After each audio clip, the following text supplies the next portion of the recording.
The corridor is about 5 guys who are sort of in the throes of their midlife crisis.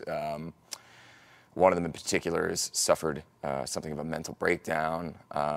His friends rally around him as he's released from a healthcare facility, and they go to kind of heal the wounds that they kind of that they share collectively or that they have individually, but they go to heal those wounds in a small cabin in the woods in wintertime in rural Nova Scotia. And then the guy who has suffered something of a mental health breakdown begins to believe that he is maybe seeing sort of a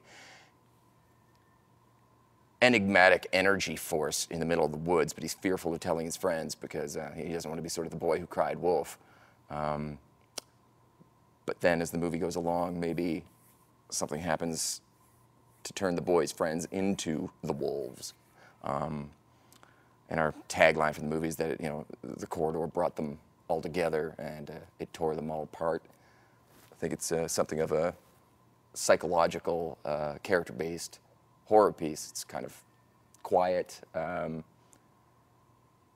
It's kind of a movie that gains a lot of steam as it goes along. We start in a very naturalistic kind of world, and then we just gain and gain and gain, hopefully, as we go along. I think Josh has often called it the ultimate male unbonding film. Oh, good call. We work in a pretty small and tight and talented community in Halifax, and the origin technically of the film was that it was a script idea of Josh's, or a project that he already had underway, and he met a producer named Mike Masters, who sadly wasn't able to join us at Fantasia this year.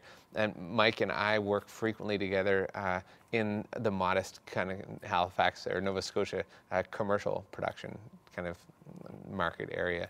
So it was Mike and Josh's initial project, and after a stage or two of development, Josh had finished the script, eventually reached a point of process where they involved me, and it was probably a risk on their behalf because I don't have the background that Josh does or Mike does, but I do think that I have the sort of sympathies to all those male dynamics and all those character things, so that there's something new added to the table. So the three of us, along with a second producer, Craig Cameron, it really became kind of a group of 4 that kind of pushed it forward from there, and really have been kind of dragging it along ever since. And all of us are fairly, we're still kind of finding our way. I guess everybody is, but I literally have only got one other feature film under my belt. Mike Masters has produced a handful of sort of low-budget projects. Craig Cameron works a lot as a PM back in Nova Scotia, and Evan's done a ton of. That's right. And Evan's done a ton of commercial work, like a ton. But this is his directorial debut, is in a feature form. So it is exciting. It was a good opportunity for all of us at the right place at the right time. I've got an appetite for good movies, and good movies of all sorts. Josh would have an appetite for good movies of all sorts, but also any horror film of any sort. And there were certainly things in the script that welcomed me into it right away. I love the setting.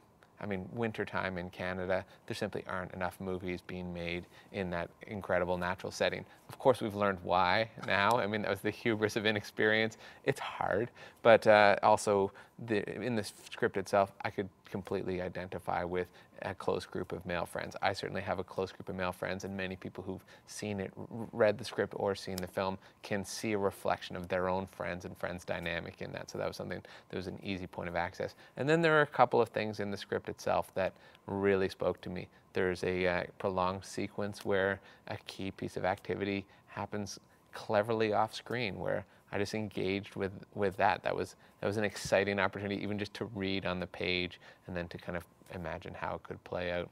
And then secondarily, the corridor itself. It is a abstract, geometric space just set out in the sort of undulating kind of organic wilds of nature, and that kind of image right off the page was something that it was exciting right from the get-go. It's tough to talk influences whenever you mention film names or anything like that. It There's seems a like million. it seems like bold comparison, and of course, you Yeah, know, yeah. like we humbly, you know, kind of say that these are the things that inspired us. But Yeah, we come but at by it- no we come means at do it we as- do we end up comparing the end project with them. We However, come at it as fans. absolutely, and for me, there was in terms of influences, this because of the character dynamic, I was sort of sourcing a whole raft of films that are completely out of the horror idiom. They're kind of sort of like small little sort of new American realist independent films. Our end result and those films don't necessarily wouldn't make for kind of logical comparison now, but that's, you know, kind of where I started, and then was benefiting from a slow education in some of the kind of cracks and crevices of the horror genre from Josh and Mike, who would be like, before we get started, you should also see this and see this and see this. So there were things that are probably, you know, kind of Canonical appalling taglines. gaps in my in my film viewing that they had to patch over, so that I could kind of maybe, you know, start to blend to help us get from the character stuff that I had a natural sympathy for to where the character stuff builds towards, and how to, you know, kind of It begins to off gas in its Yeah. nightmarish way. yeah. So I mean, lots of influences, but it ends up being its own thing.